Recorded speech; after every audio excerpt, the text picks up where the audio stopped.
WHYY, in association with the Philadelphia College of the Performing Arts, is proud to present Placido Domingo, the tenor, the teacher.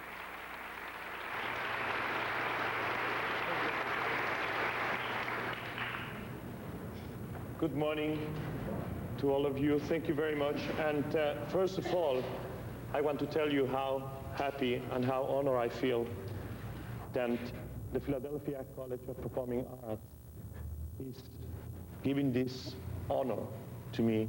I'm very, very happy to be here. Well, I think that this is the most exciting moment because it's when we are going to listen to some singers. I'm going to try to concentrate myself to hear them very carefully, so to be able to really tell them something, then I think it will be helpful. The first singer we are going to listen today is a tenor, and his name is James Longacre.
Bravo, Jimmy. That's really beautiful. First of all, it's a beautiful voice, which is, I think, is one of the most important things that you have to be an opera singer.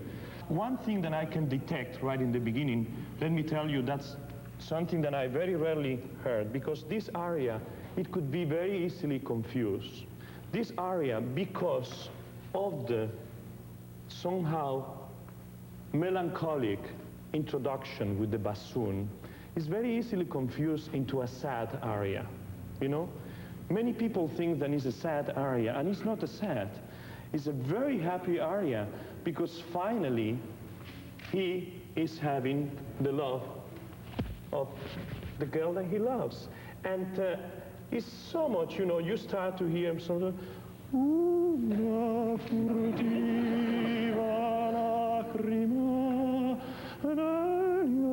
so the first thing you have to put yourself is into the situation of the place, and you do it beautifully. You show your happiness even before, during the introduction, and it's coming right away in the first sound. Don't forget that the most important thing always for the singing is something that I think you are very lucky that Franco Iglesias is teaching you, which is the supporting of the voice. And I have been carrying on my career with the supporting, and I can tell you I have never taken another singing lesson. So it's really, I think that you are lucky if you can learn about the support. That's the most beautiful thing. Now, you have to think that the opera houses, being small or being big, doesn't matter. It all depends on the acoustic, how good is the acoustic. But you have to be able to deliver to the people that is at the last place. So don't ever relax this one. This is a muscle that you have to start working with before, when you are warming up, and then during the whole performance, you can never let it relax.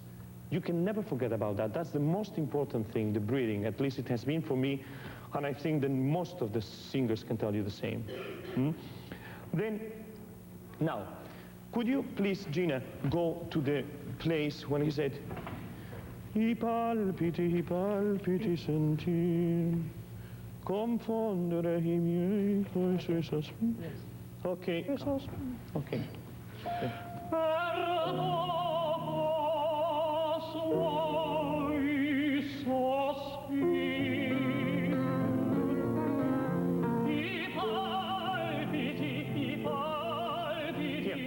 Excuse me. Here is what you have to, that's the example that I want to tell you about. When you have the repetition of a word, is especially when you have, especially singing Verdi and singing Donizetti, most of the time the text is repeat. The same words, they get repeat several times. So when you have I palpiti sentir, you have to make a difference. You cannot say it both ways. I palpiti sentir. You know, you have to make the com. You are repeating. So I say I palpiti sentir. You see, you cannot say it the same way. The inflection has to come the second time, and then it makes a completely. The people, some of the people in the public, they might not know what you are doing, but certainly they feel the difference. They cannot say especially, okay, yes, he underlined the word I palpiti again, but they feel the difference. They know somehow the expression is different. Okay? Try to do it, just for fun. Per poco a suoi sospiri, I palpiti sentir. Now, confondere. Confondere I miei co suoi sospiri.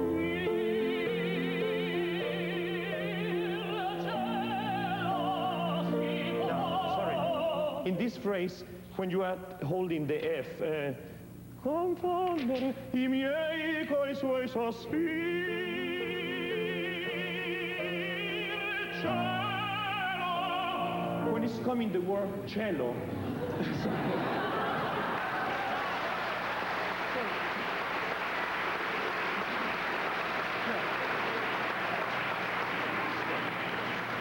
want to tell you is that the word cielo, it has to illuminate, it has to come the sunshine. You know, I mean, you are building that F and arriving to the G, it has to really illuminate the place. I mean, that's really the most of your feeling. Cielo, si può morire. I could really die, you know? So when you arrive to that moment, you really have to feel, you know, all the happiness. And so you do it into the crescendo from the F and then the portamento to the G. And when you arrive to the G, it's an explosion, you know, the world has to come out of your soul. Let's do it again. Okay? Comfort. Okay.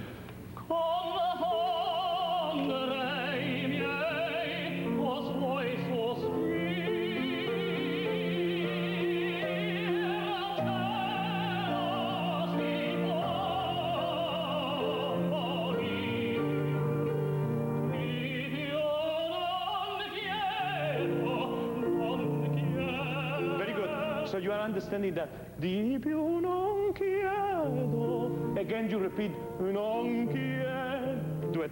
Don't forget that. Di più non chiedo. When it comes again, non chiedo, it's something different. Okay? Yes. Di più non chiedo, non chiedo. Again, be careful.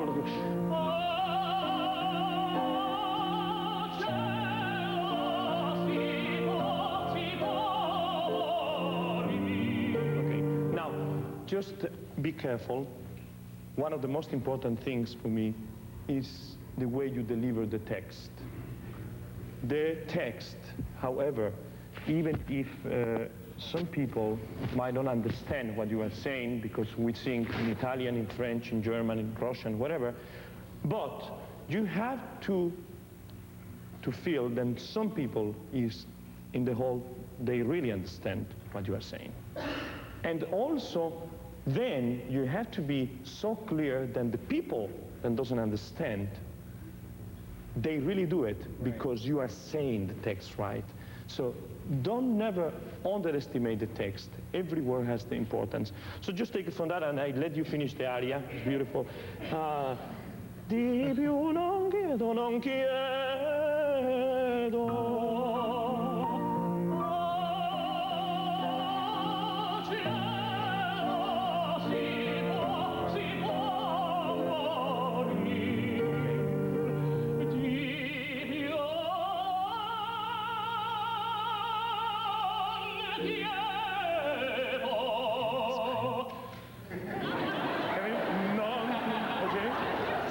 Smile. Non chiedo. Non chiedo.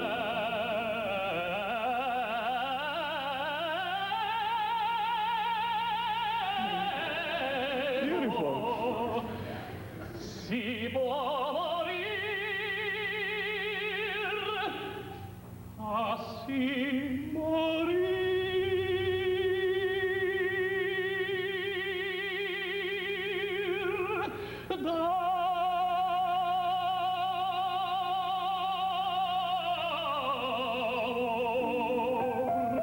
That's beautiful. Just one more thing.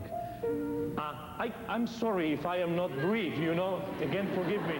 But I cannot leave one thing that I hear. It's the timing, something very important also. The last word, d'amor, you have to really feel the right timing. After you do the si può morire, si può morire.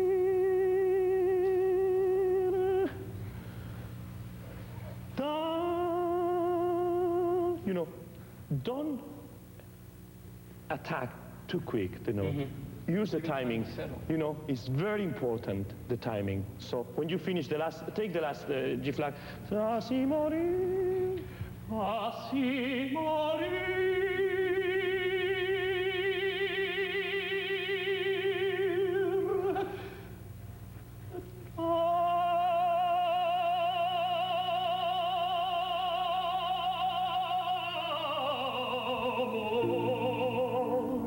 Beautiful.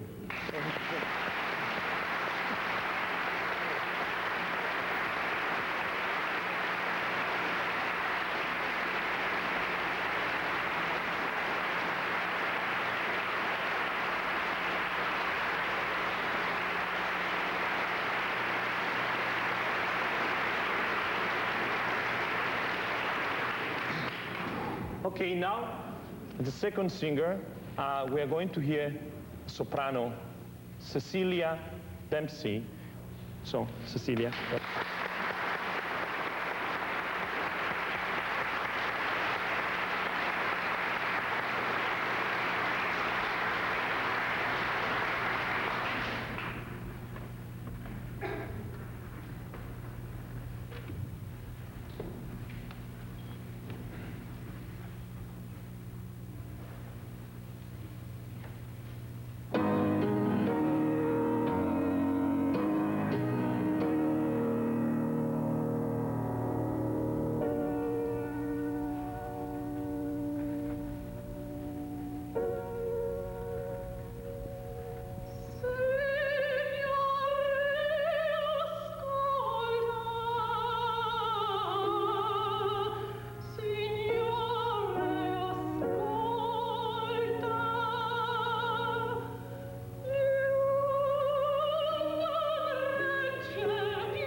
Bravo, Cecilia.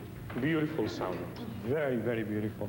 Thank you. Now, the first thing, this is perhaps the first time that you are talking to the man that you really love, you know? And you dare to talk to him, not only to talk to him, but you dare to give him an advice, you know? Signora, ascolta, okay. And you have to do it. Your approach to him, in this case, it has to be a lot more timid, a lot more interior, you know? First of all, let me tell you, I think that the tempo is a little too slow.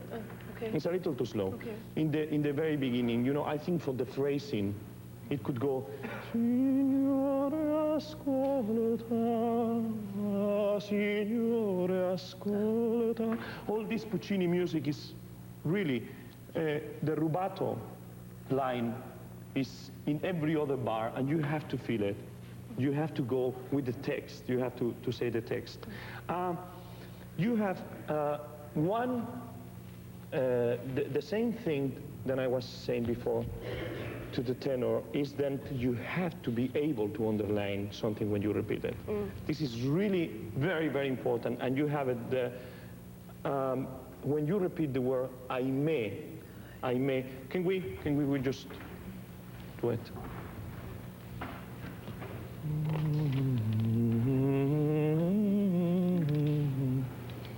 No, what a moment. Ah, here. Si spezza il cuore. Ok. Si spezza. Si.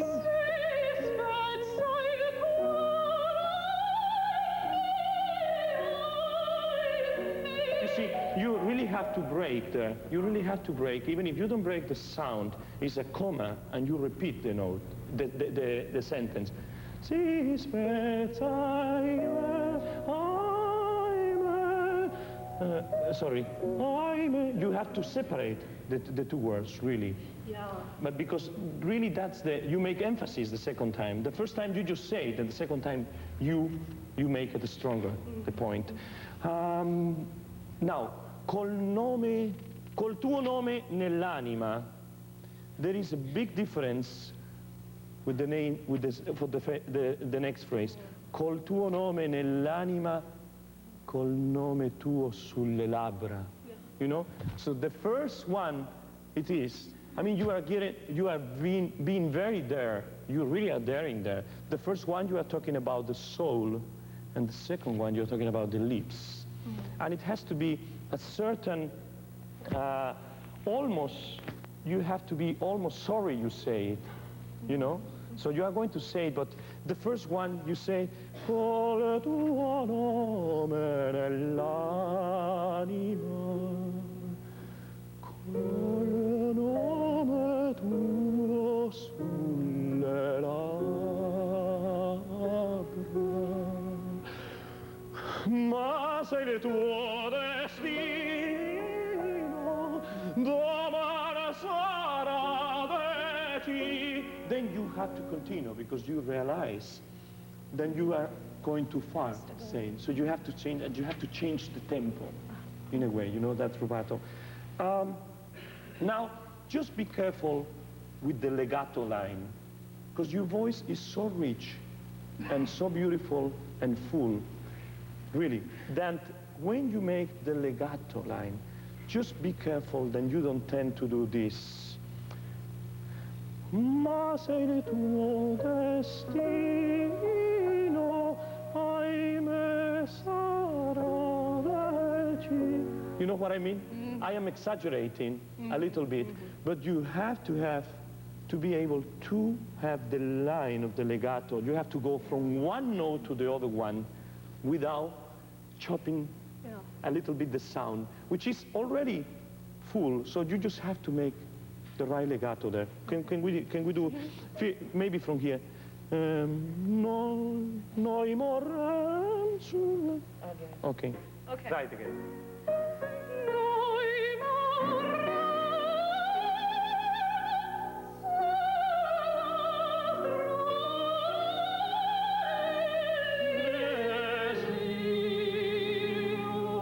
Okay, the next phrase. Very good.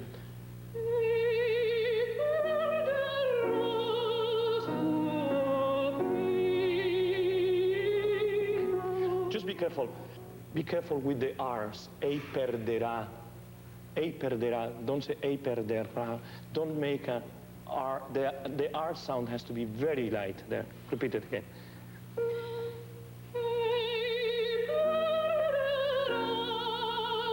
Be careful. No, you are making a little bit not so interesting. Suo figlio is the real interest of the phrase. Don't go, ei perderà suo figlio. You are being too musical there. In a way, the music is written in a certain way. The interpretation, it has to be sometimes different. You know, it's not exactly the music. So, ei perderà suo figlio. So, go, you know, ei perderà suo figlio. Don't go, ei perderà. go from one phrase and the arriving point is suo figlio. And then the same thing with the next, io l'ombra d'un sorriso. Okay, do it that and I let you finish the aria. Okay, ei perderà.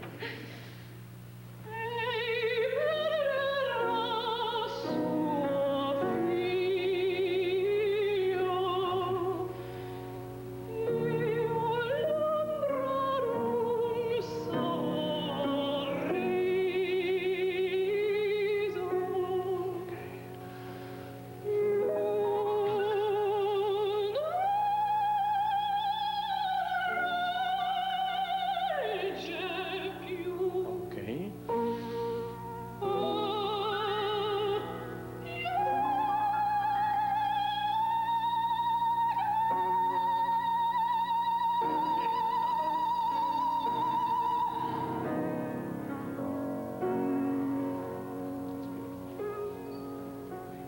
Okay.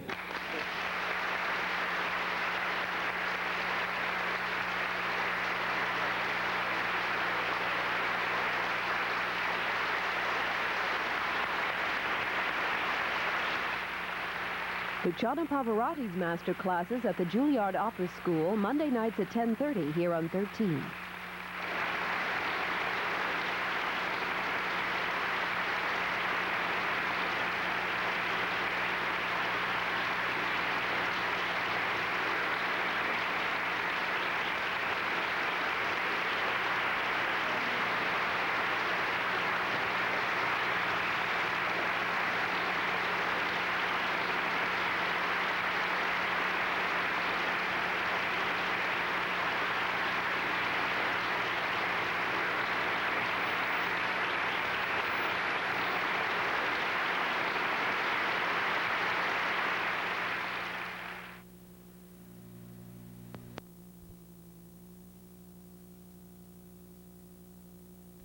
HYY, Philadelphia, Wilmington.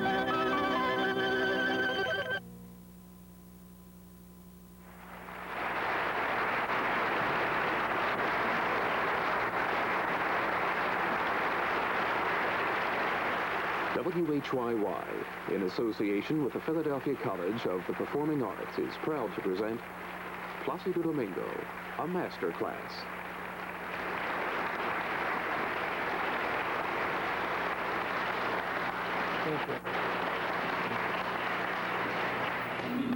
Well, I think that this is the most exciting moment because it's when we are going to listen to some singers. I'm going to try to concentrate myself to hear them very carefully so to be able to really tell them something, then I think it will be helpful. The first singer we are going to listen today is a tenor, and his name is Paul Robinson.